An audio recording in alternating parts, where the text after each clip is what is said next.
Hello there everybody, I'm Darryl Griffiths. Welcome to my latest video film review. I hope you've all been very well. Today I'll be tackling the new film from director Martin Scorsese called Silence. Now, Martin has dealt with religion and faith in a very effective way before with The Last Temptation of Christ, a fine example. But Silence marks a real passion project for him, if news outlets are to be believed. He has tried to make this film for many years, and it stars Liam Neeson, Adam Driver and Andrew Garfield. And the plot line of the film deals with Liam Neeson's father Ferreira going to 17th century Japan and trying to teach the ways of Christianity on a wide scale and try and realise this intention of a Christian's Japan. But there are suggestions back in Portugal, where Garfield and Driver's characters, Rodriguez and Garpe, are based, that he has apostatized the faith and disavowed or disregarded his religious beliefs. And they are led onto a mission of trying to hunt him down and try and bring him back to Portugal, basically. And it leads or provides a very thorough examination of persecution, crisis of faith. There's so many bases that Scorsese touches upon during the film.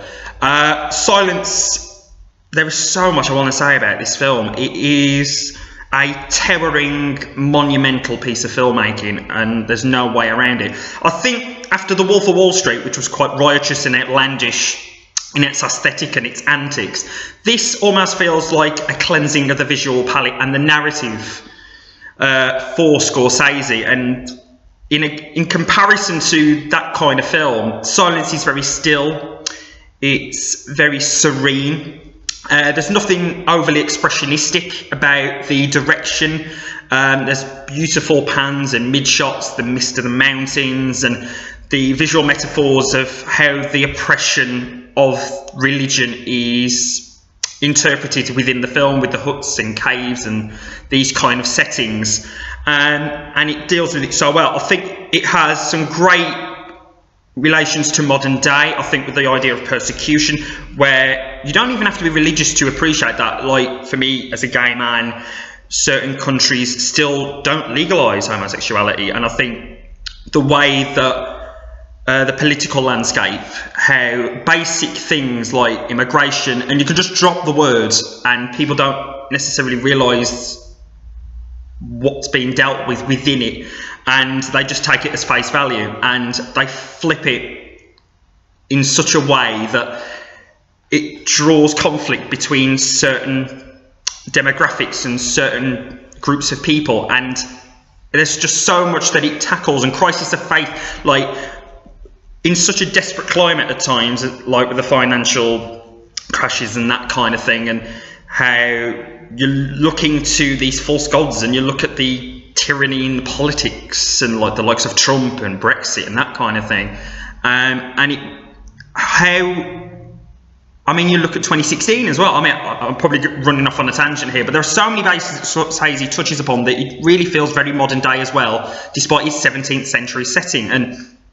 And the idea that these terrible trials and tribulations to test people, is it right in a way? I mean, whether you're religious or not, should you really have to be tested to such an intense and graphic degree to prove how much you want something or believe in something? It's a very peculiar dilemma that the film throws up, and it's very much driven through the performances. I think Garfield steals the show. I think he has so much depth to his Rodriguez, and he really represents that crisis of faith, which Adam Driver's Garpe sort of touches upon. And I was sort of craving a bit more of Driver and a bit more of the dynamic between him and Garfield. But I think Garfield, this is like a road for redemption for him with this and Hacksaw Ridge, which is coming up, the new film directed by Mel Gibson. I will be astonished, and I think it'd be a travesty if he doesn't get nominated for this. I think it's such a beautifully nuanced performance. You're really hanging off every word that he says.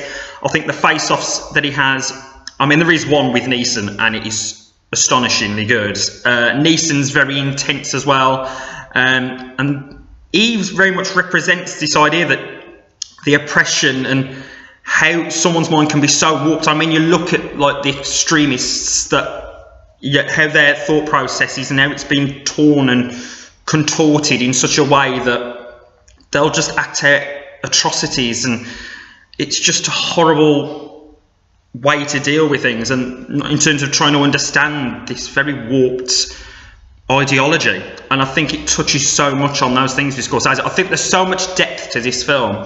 I don't think you can fully appreciate it on a first viewing. I think the acts of violence within the film and the torture, I mean, it is on show. It's very swift, it's very clinical, but it doesn't feel gratuitous in any way, and I think that's testament to Scorsese's direction. I think it represents it in such a way like an effective news story would. It doesn't dwell on it too much in terms of its graphic detail and the violent nature and its very unforgiving nature that these acts are carried out. And I think the Inquisitor, Isai Agata, I think has a great shout out for him as well. I hope that he gets a lot of credit for this. He's very chilling in his exchanges with Garfield in particular. I think he's a great performance, and it really counterbalances this faith and religious beliefs that the likes of Garfield really are staunch about.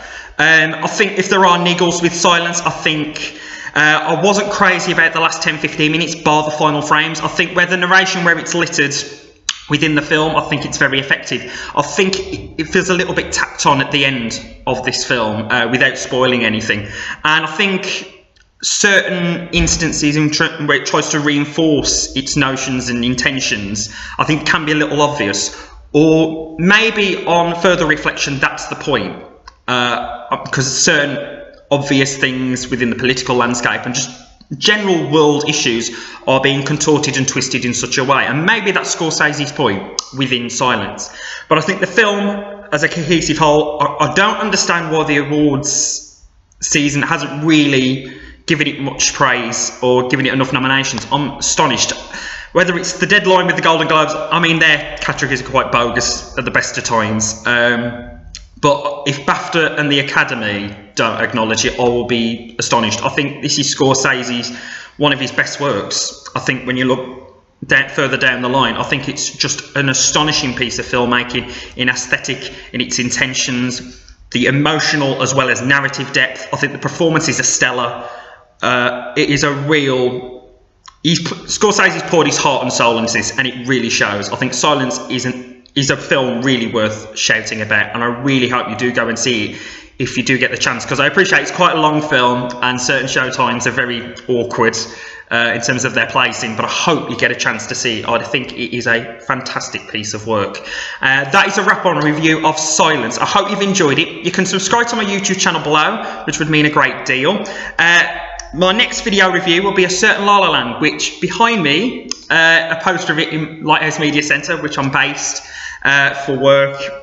It is out next week. I will be seeing it for a second viewing, and then I'll provide a review just to see if it holds up. And Monster Calls is behind me as well. If you haven't checked out my review of that, that is an astonishing piece of work as well from J.A. Bayona. I hope you can check that out at some point as well. But that is a wrap for now. I've been Darryl Griffiths, and I sincerely hope that you all take care, and I will speak to you very soon. Thank you very much for watching, guys. Thank you.